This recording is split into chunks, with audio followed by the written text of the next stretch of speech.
आदरणीय राजसाहेब, गेल्या निवडणुकीत तुम्ही मोदी भाजपला विरोध केला. या निवडणुकीत तुम्ही मोदी भाजपला पाठिंबा जाहीर केला.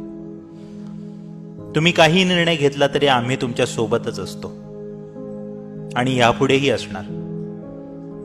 पण साहेब, एक गोष्ट मात्र सहन होत नाहीये. आमच्या इथे ईशान्य मुंबईत, विशेषतः मुलुंड घाटकोपर भागात गुजरात्यांची दादागिरी खूप वाढली आहे.